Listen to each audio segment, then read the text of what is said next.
What's up, everybody? We are at Brian's house once again. Gonna be doing, what are we doing? I think there's like 3 transmissions I gotta work on today. One of them's for the Del Sol, the one that came out of it, has LSD. We gotta replace some bearings and that. And then I had a backup trans that we pulled apart to see if we could swap stuff over. They're not compatible. And I have a rebuild kit for an SI tranny that's also here that I'm gonna buy from Brian. And so I think the game plan is to rebuild the SI tranny with the wrong parts that I ordered. They fit that trans. And then rebuild the one that came out of the Del Sol, slap that back together so that we can put it back in the car. And then I'll have a backup tranny that at some point I'll order a bearing kit for that too and just redo it. But we should be good doing 2 here today. We might only have time to get to 1, and I'll have to do the other one back at home. But figure I'd take you guys along and just show you what we're going to be doing today. So stick with me.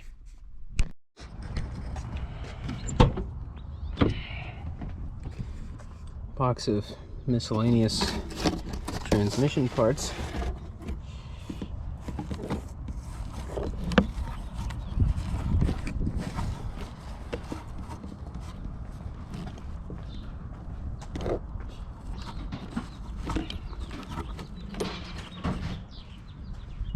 Axle City. Yeah. You need axles? Let me clear up some room here real quick. No worries. I'll work on the ground. Oh, fitted up some wheels? Yeah, converted it from 4-lug to 5-lug, so it needed different wheels. Nice. That's exciting.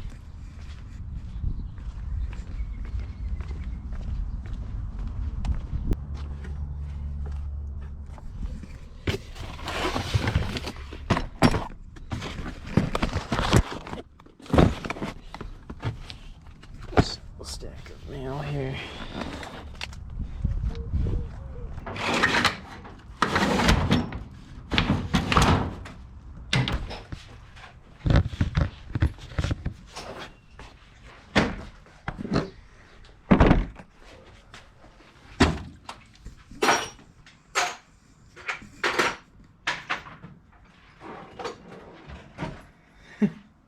-8 days till practice. We were trying to make that Southwest Speed Festival. How close did you get? Not that close? Not that close. With this car? Or? Yeah, the gray car. So I finally got wiring done late last night. I've been spending all day, morning, installing, tinkering, trying to figure out routing positions and. That is so bitchin'. So hopefully I'm gonna make some charge cable soon. Got Tony over at UMS was gonna help me with the tune, so I'm trying to make sure I can stay on timeline with him, but again, I'm quickly running out of time. Did he schedule you for like a day to come in already? No, I need a base tune before anything, so I need a tune for the calibration for the ECU, and then there's 2 different power distribution modules that I need calibration for, and then a switch panel that I need calibration for. So then once I get it up and running, then I can dial everything in. Then once it's good, then I can take it to him. So he's kind of just waiting on me so then I can get him information so then we can get a calibration. But I need to finish installing wiring, and I've got all the wiring stuff in the back that I still need to do, and then I need to build a bunch of charge cables and stuff. So yeah, that's pretty much what I've been working on, trying to spend as much time as possible on this thing and try to push ahead. You're on the home stretch. It's slowly but surely getting there. Does that allow for brake bias control? So the brake bias control is actually, since it's got a pedal box, the pedals have 2 different master cylinders. It's got a front master cylinder and a rear master cylinder, and then you can actually adjust for bias actually right here with this balance bar. Oh wow. So you can adjust between front and rear and how much the front end or the rear will get adjusted. That's pro level stuff right there. It's getting there. I want a brake bias adjuster on my car one day. I happen to have 2 brand new ones that I need to sell. Can you squeeze them in? What all do you have to change to be able to run them? You need to change the brake lines, redo brake lines. So the front brake lines will come off the master cylinder and split, and then the back just goes in line with the rear master cylinder.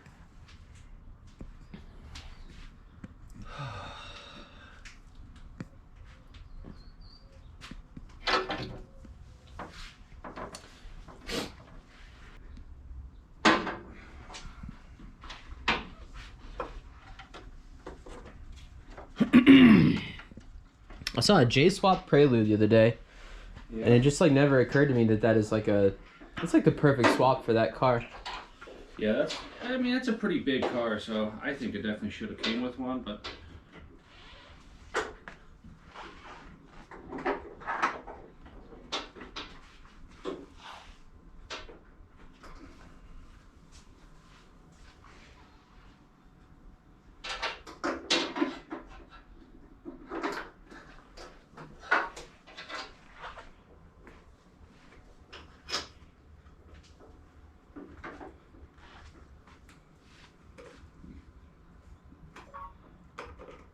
This thing's a work of art for sure. You could stare at this engine bay for a while and like just keep seeing things you didn't see before.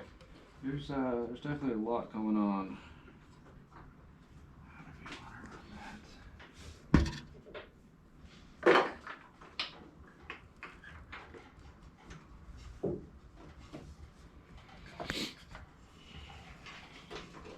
What piece are you wiring up right now? This is all the stuff for the display, and then this is for a kill switch that's right here. And then this wraps around, and there's a switch pad set that's of kind of panels up there. hiding out up there.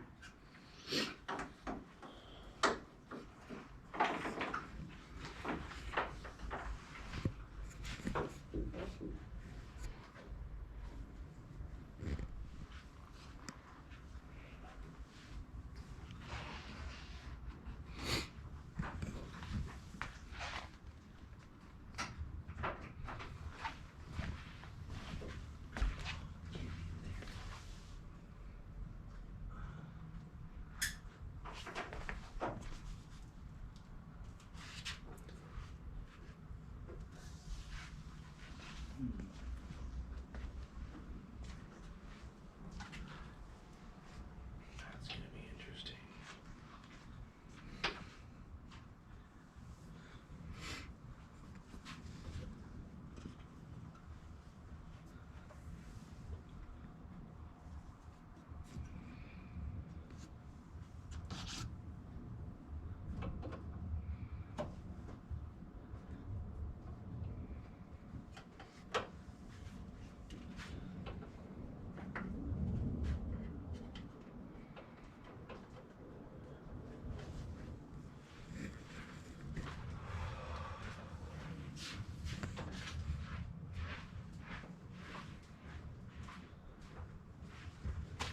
What is this red piece here? Which one? This? Yeah. It's a hydraulic parking brake. Oh. So you can put your foot on the brake, and then you can press it down, and it holds all the pressure back there. That's killer. So then you can let off on the brakes. Makes it so you don't have to have it like a lever or anything. Yeah, yeah. And then you actually can just push it, and it comes back up, and then it'll release everything back.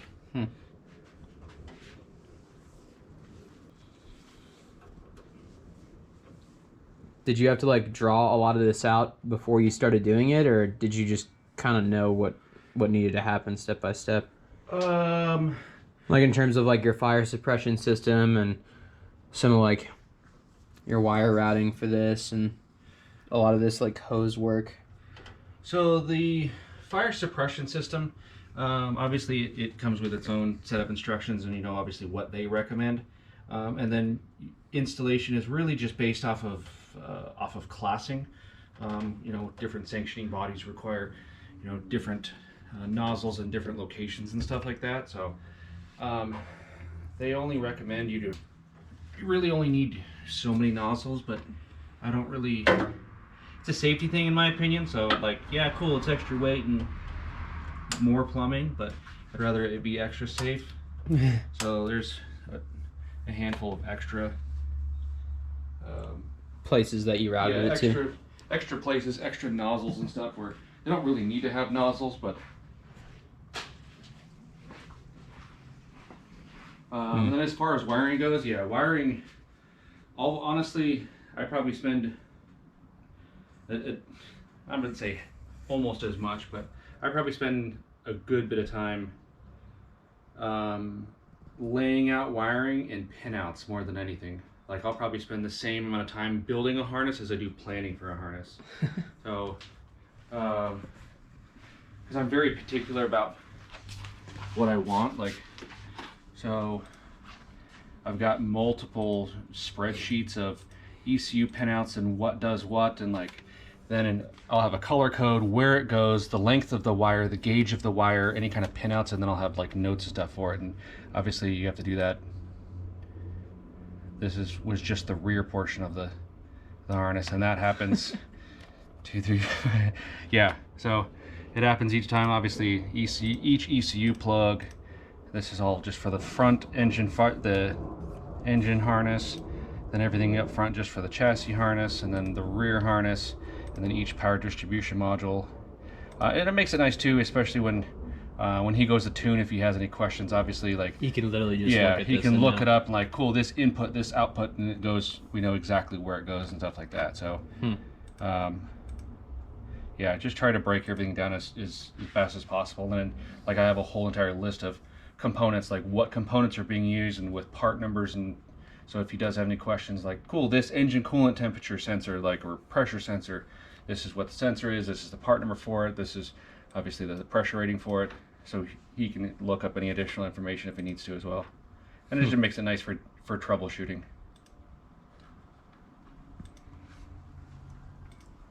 But yeah, this takes way too freaking long. Doing this ahead of time I think will save time in the long run, but this just takes freaking forever. Yeah. So, and then trying to lay everything out and try to make sure, because I'm real particular too, like I want this harness to come around here and I want it to bend real nice. So I'll actually, normally I'll use just hose, a piece of hose, and I'll, use the hose to determine kind of lengths and stuff, and then I'll use different diameter hoses as well. So obviously if you've got a small loom is going to lay differently than a large loom, so I'll use a different diameter hose just to make sure it's just to try to get it as tight as possible, just so you don't have a ton of excess. Mm-hmm.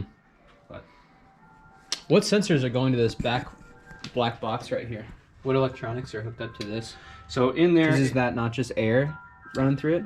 In there is actually, it's a 5.5 gallon fuel cell. Oh, it is a fuel cell. So okay. yeah. Oh, that explains the fuel line. Yeah. So this is my feed line, my return line, and I have a fuel level, and there's a lot of pumps in here. So there's a total of 4 fuel pumps inside that tank. So there's a lift pump that goes into a random. Okay. Yeah, so there's a lift pump that goes into a surge tank, and then there's 2 fuel pumps that we're using. So the fuel pumps are staged. So as obviously the boost increase, the secondary pump will come on, and then there's a spare pump. So if something happens, we can always repin or just change it in the ECU to just change over to that other pump. Is that a split setup? Like part of it's the fuel cell and another part of it, because I'm seeing like air running to that, right? From this back window? No, this is... Oh, that is... Okay, I see. So that is actually the fuel fill. Yeah, so I see that now. Because of rules and technicalities, yep. Everything has to be in a firewall. It cannot be an exposed hose. Huh. So that was the easiest way I found. It's just a piece to of create like a mini intercooler piping, and the fuel hose actually runs in that. So it's now not an exposed hose anymore. So at that point, it should be able to pass tech and not have any issues there. What tech rulebook are you working backwards from? Because that is something that's stressing me out. Like I want to get my car set up for like maybe grid life or something.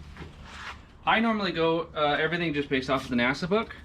Are they like the most strict, and so anything that's you know, if you want to run like Pro Auto or something, like they're gonna be less. Yeah, as long as you can pass, you know, NASA's is a pretty decent rule book to go by.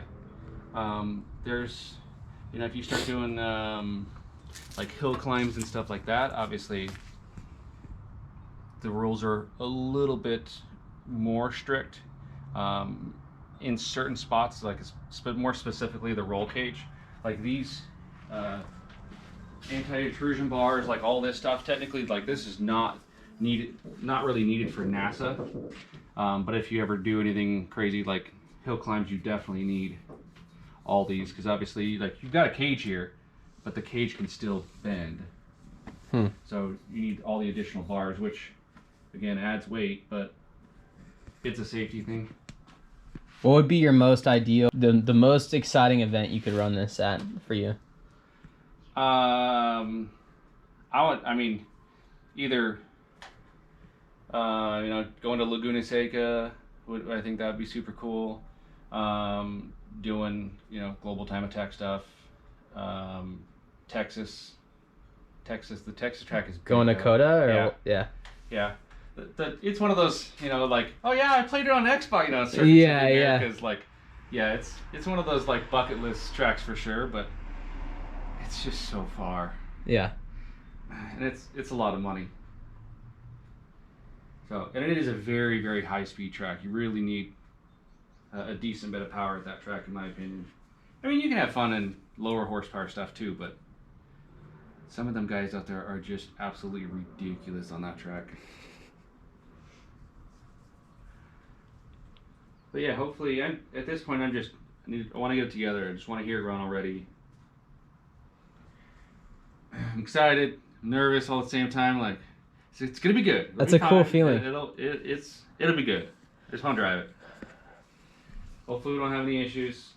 How long have you been building this car? 5.5 years.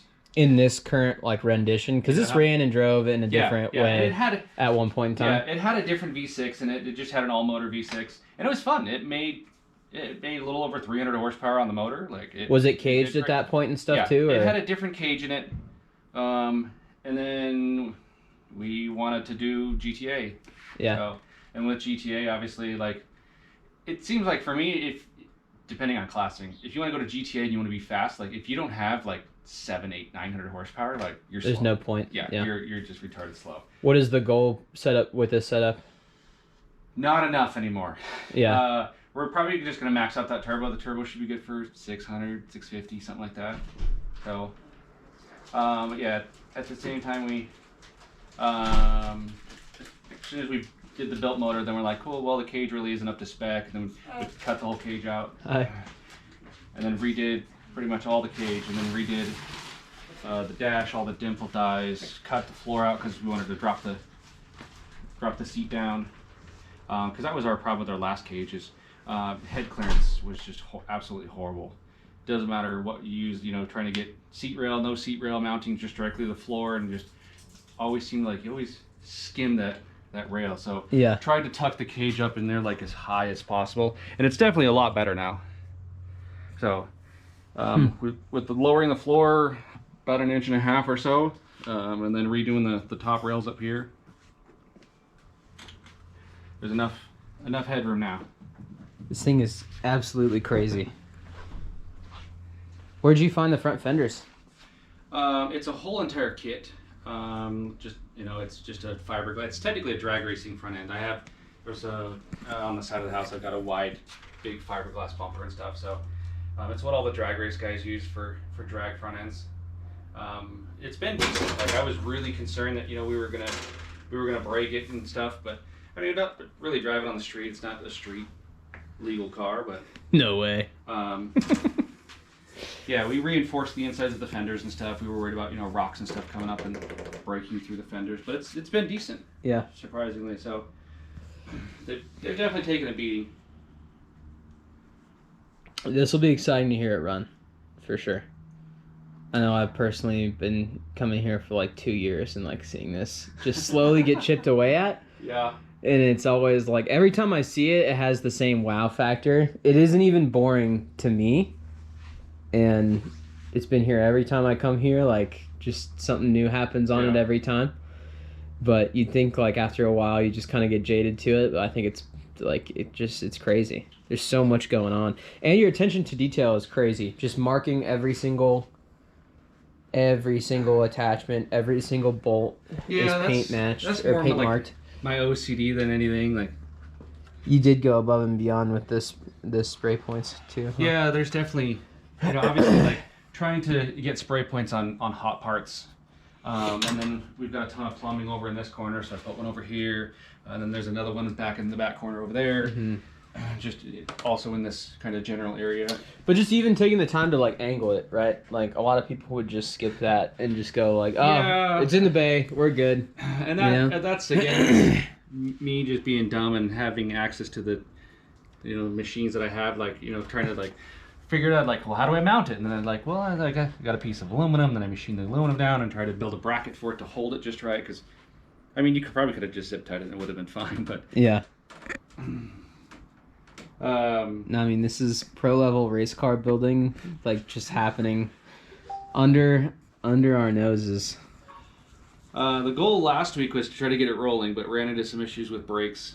So don't need them. Working with, Don't need them. Didn't you learn anything from Jesse? Well, I'm working with Brian at Fast Brakes. He's getting us set up with.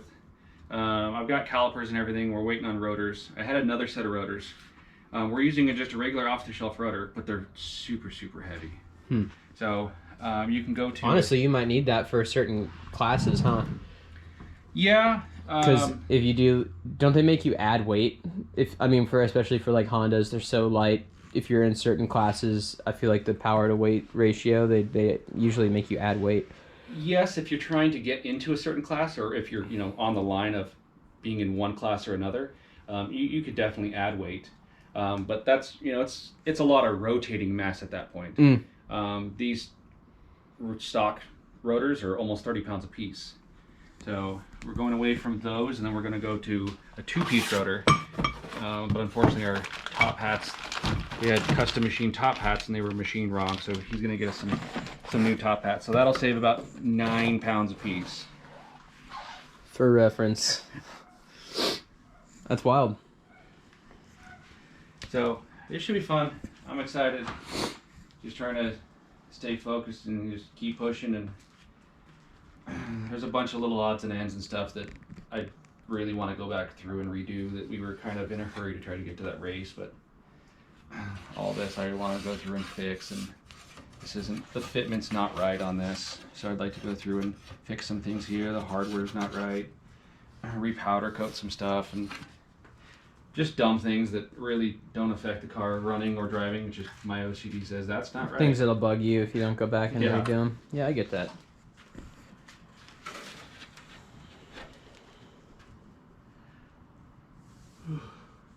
Does this have air jacks? It does. So it's something I've always wanted. I've always seen it on race cars. They're right here on the left. This one's actually hiding. So there's one here, and then there's one in the center in the back. So, is that what these reservoirs are for? Or for? No, these reservoirs will actually hook up to the suspension. This is an external reservoir, so we have damper adjusting here, and then we have rebound adjusting here. So it's got multiple adjustment points for the suspension.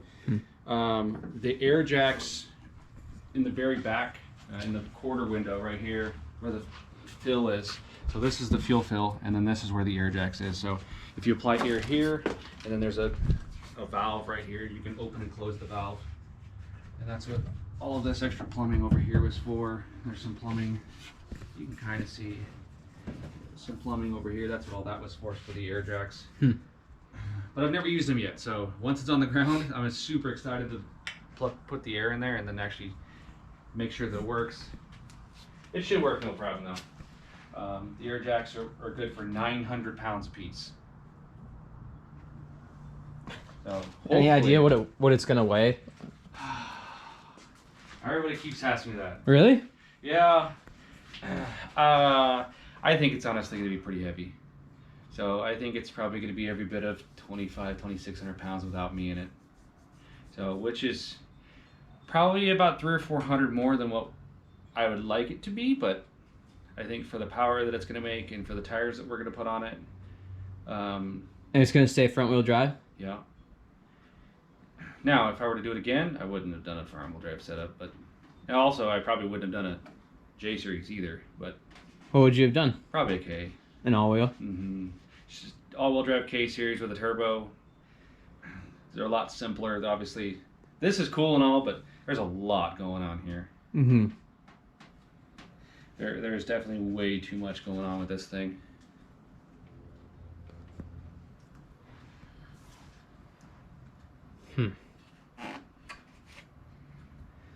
I think it gets the style points. As long as it stays Plus, cool. there's been so many, there's been so many turbo Ks that There's a lot of turbo Ks. It's everything. That's Yeah. like the easiest thing to do right now. Yeah, as long as it stays cool and I don't, melt any wiring or anything like that. Like, I've tried to go through and obviously heat coat everything and shield everything, and I get stupid and like you start building these like dumb shields everywhere. Like, and it should duct air fine, trying to keep it, heat off of things. Yeah. There's a ton of wiring hiding back behind here. Top of the trans, there's a heat shield that wraps under the exhaust and stuff. So the exhaust was the biggest problem. So when I first started building this car, it was just going to have up pipes. That was acceptable at the time. Then classing and rules changed, and rules said that all the exhaust has to exit behind the driver. Crap. Well, at that point, I'd already cut the floor out, cut the exhaust tunnel out, like cut everything out. Like, well, that sucks. Now I have to figure out how am I going to get the exhaust, that was just going to kind of come up over here to now it needs to completely route through the car. Oh, and then not burn the crap out of whoever's driving it. Yeah. So that's what we came up with. Hopefully it should be good. Hopefully the engine is solid mounted. There's no urethane inserts, so it'll be probably pretty violent with the vibrations, but hopefully those vibrations don't end up backing out hardware and stuff. That's really what I'm worried about, is just the vibrations just rattling everything crazy. So we'll have to take it out and shake it down a couple times and make sure it's good and nut and bolt the thing. And this car will be brutality. I say we ship it to Japan when it's done and do scuba. Try to sub a minute. Jeez. Which you could probably do easily. That would be pretty crazy.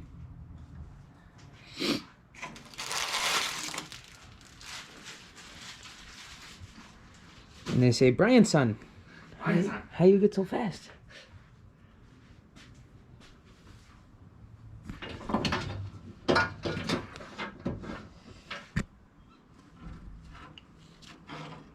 Window net? Yeah. So technically I still need, I don't know if I'm going to run one. You either need a full containment seat or you need a center net.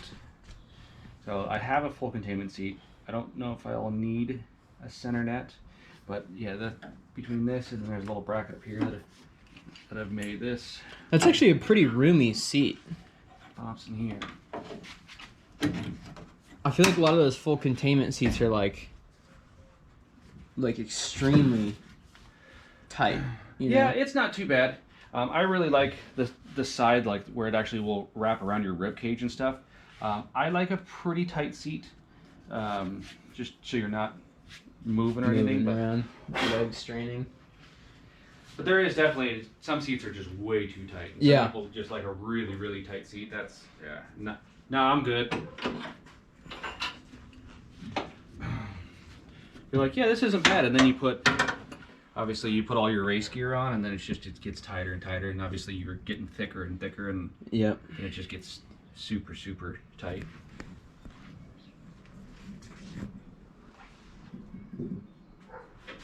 All Lexan.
Oh.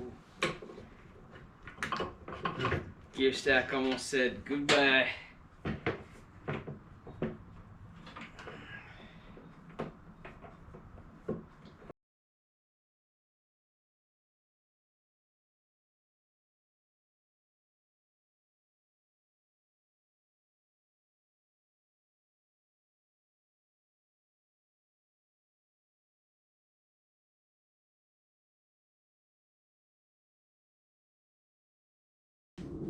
Snap to this shit magically being done because I don't have a head strap right now.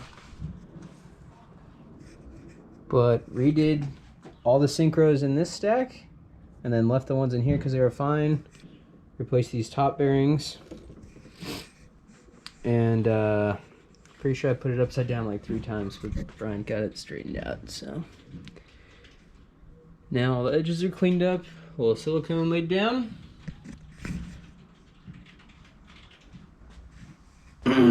And then we hope I brought the bolts to this trans and not something else. Should be Gucci.